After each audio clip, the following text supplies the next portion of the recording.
Thank you so much for joining us here today. As you have seen from this week, the pace of innovation is transforming industries.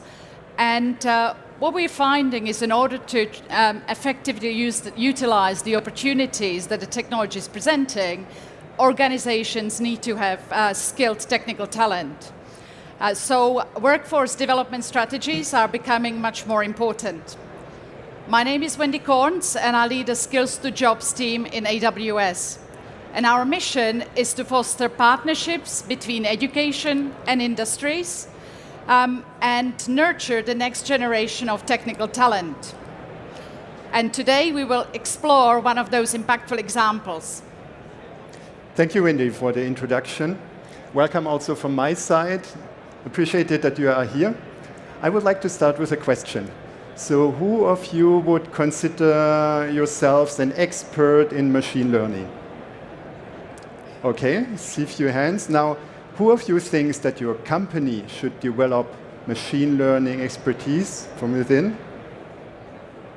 More hands, excellent, because this will what we will be talking about today, an exciting approach how to develop machine learning skills in your company. I'm Markus Grossmann. I'm solution architect working for XL2. XL2 is a joint venture of Audi and Capgemini. And we are helping Audi and Volkswagen in their digital transformation. We are a rapidly growing company. And we play a crucial role in this digital transformation. Building up digital skills is one of our top priorities. But why do we need those digital skills, especially in machine learning and AI? The automotive industry is changing, and you can really speak of a disruption. So I put here some examples which are especially relevant for machine learning. So one key trend, for example, is autonomous driving.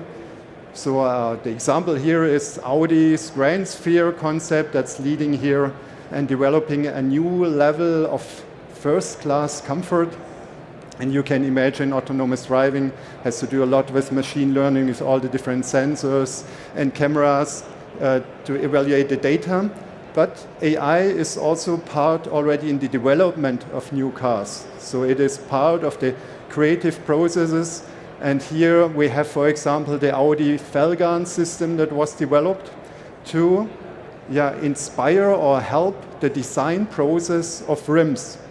So they're using GenAI to develop and accelerate their rim design process. Another, and what is also growing in importance, is a digital experience. And here the example is the Prologue Avant system in Audi. And it's not only a touchscreen. So you can talk to your car, of course, and the car will talk to you.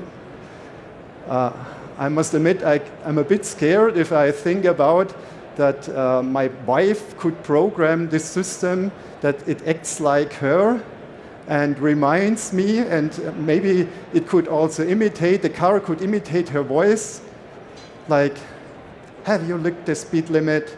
Don't drive too fast. Not so close, not so close. Could be a bit sparing.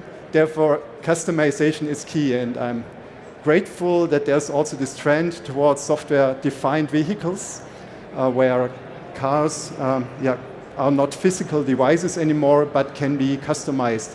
An example here is, for example, the lighting system of an Audi, where you can give your Audi a personalized appearance. So these examples show not only how Audi and the broad automotive industry are redefining mobility, it also underscores the urgent need for machine learning skills and AI skills.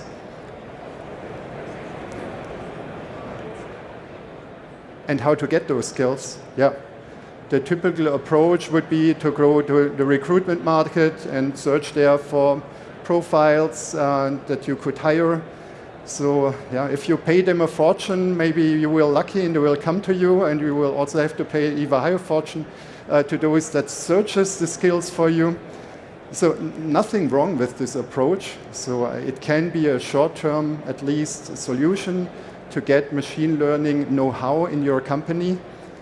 But it would be better to really develop it in a more sustainable way. And this would be the second approach where we think this is better, or what we also want to concentrate here on, that we build up talent from our organization within. This could happen by attracting tech talent like students or recent graduates that join your company, or you can even think about reskilling in your own organization to build up the skills, and people may look after a new career path, and that is about machine learning and this new world of skills. To reinforce this, it's crucial and very important to build up partnerships. Partnerships with educational institutes, with universities. And this is also one of the motivations why XL2 decided and is proud of being part of the AWS Tech Alliance in our role as employer to focus on this second approach. And this is what I want to share with you today. So the challenge is clear. We want to fill the machine learning skill gap. And the idea and approach that we have here is to leverage one service of AWS, the Deep Racer. It's also here on the expo. Deep Racer, it's model cars or autonomous driving model cars where participants learn how to program machine learning and program those cars to navigate a track as quickly and accurately as possible. And what we did, we combined this approach of Deep Racer with a real life racing event at Audi Sport. So Audi Sport, surrounded with the sport vehicles in the production plant, hosted for us a real racing event. And it was not only this racing event, we also combined this with our expertise and insights of XL2 being an IT company, so that participants can also look behind the curtains and get exposed to real use cases. And this is also a real use case to program an autonomous driving car. To get an inspiration how this was, let's have a look into our video.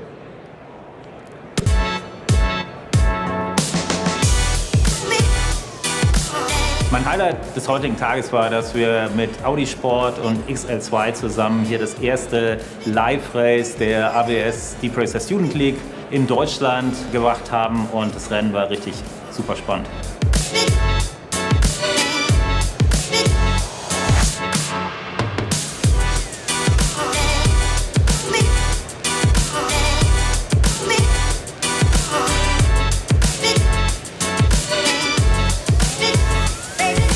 Besonders beeindruckt und auch inspiriert haben mich tatsächlich die Leidenschaft und der Spirit der Studentinnen und Studenten, und dann natürlich zu sehen, wie sich die Modelle auf dem Racetrack schlagen, und dann der Jubel von allen, wenn so eine tolle Runde nach Hause gefahren wurde.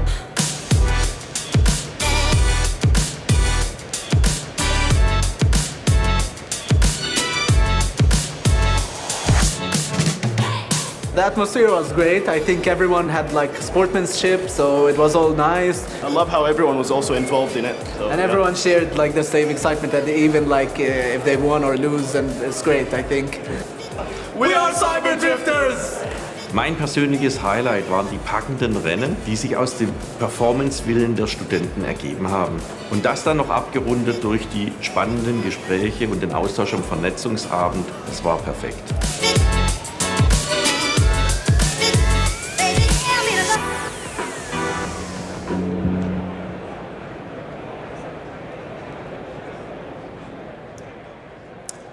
So Deep Racer is really a fun way to get into machine learning. And it's really for all levels of developers. So you do not need a lot of machine learning and know-how in advance to do it. You can really start with it and get hands-on with machine learning. What you're learning is reinforcement learning, or to program a reinforcement learning function Reinforcement learning is a type of machine learning that uses trial and error to develop a model, and this model is then loaded onto the cars to navigate and drive a track as quickly and as accurately as possible. And it provides a virtual simulated 3D environment where you then can test also your models, and real physical hardware, as we have it also here on the expo, to run then those models on real tracks. How did we organize it?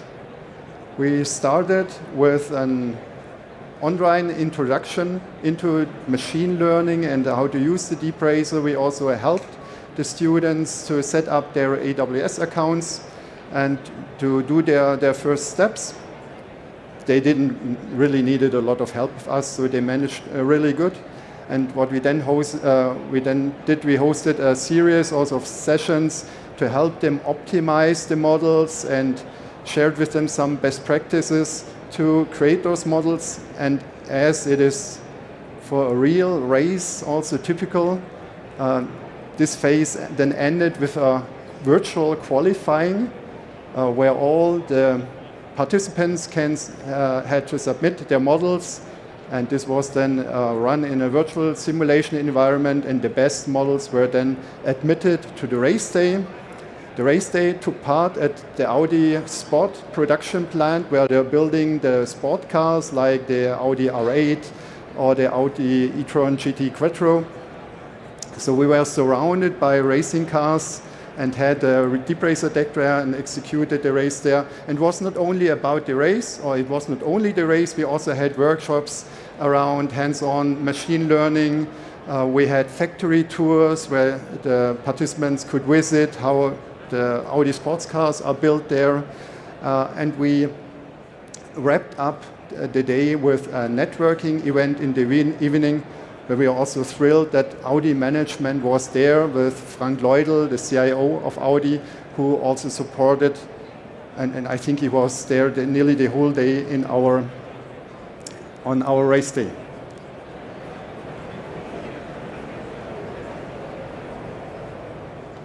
And leading back to you, Wendy. Thank you so much, Marcus.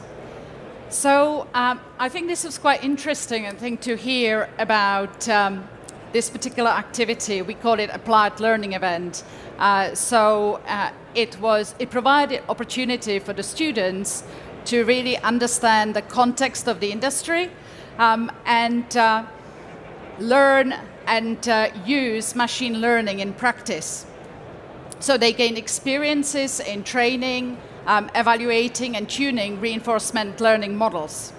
And they not just learned about the technology, but they also learned about how it's being used in automotive industry, and they practiced their problem solving and analytical skills during this exercise.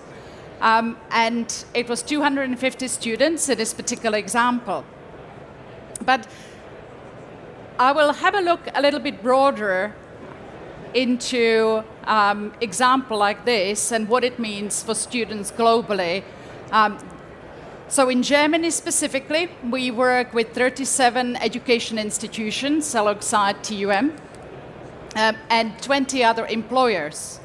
So overall this year, we have impacted 6,000 students in Germany through applied learning events and also through provision of additional content so they could learn in a classroom.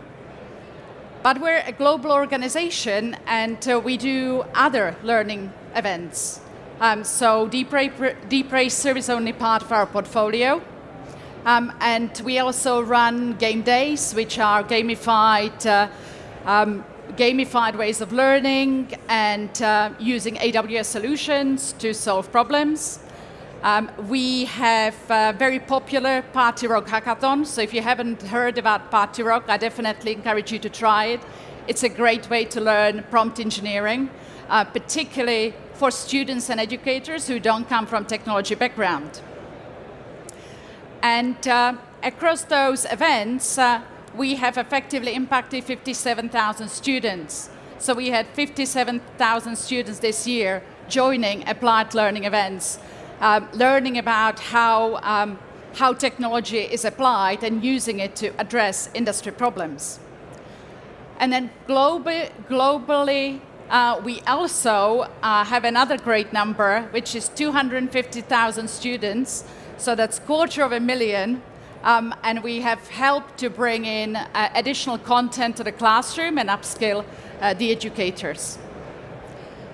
So, but let me tell you a little bit more about what are the kind of Tech Alliance concepts that we build.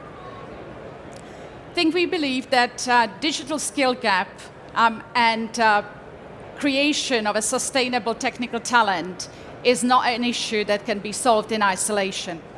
So as a team, we work on creating regional collaborative ecosystems between our customers, our partners, and potential future employers, between education institutions and government organizations. And the way we do this is we work back from the industry requirements. So our customers and partners provide us with insights about the type of skills that they need for entry-level technical talent.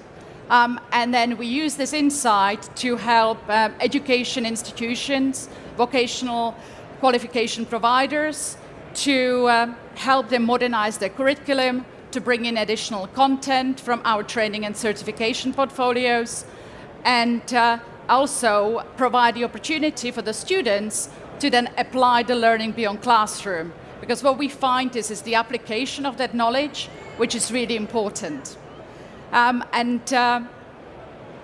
If you see from this ecosystem, it really benefits all the key players because the educators can attract more students because they help the students with modern content, modern technology, which is relevant for future employment. And then our customers and partners get the value of a trained entry-level talent. So it creates a sustainable talent pipeline. And then our collaborating organizations that are typically departments of education or workforce development, they help us scale the impact in the regions where we operate and fundamentally benefit from talent staying in the area and getting employment. So we are relatively new part of AWS. We've launched last year, and we have been really focusing on scaling our regional models. So we're currently in 15 regions, and throughout the years, we have built a network of over 1,000 education providers and have a portfolio of customers, partners, which is around 650. Now, this platform gives us also the opportunity to scale further. So some of the activities that we are working on is, for example, bringing underrepresented talent into the industry. So we have specifically focused activities on women in cloud to ensure that we have a diverse talent pipeline for our customers and partners. And as part of AWS, we get always excited. So if you've seen Swami's session yesterday, we also are collaborating with ed tech providers and the Education Equity Program, which was launched yesterday, is really going to help us to scale the impact further.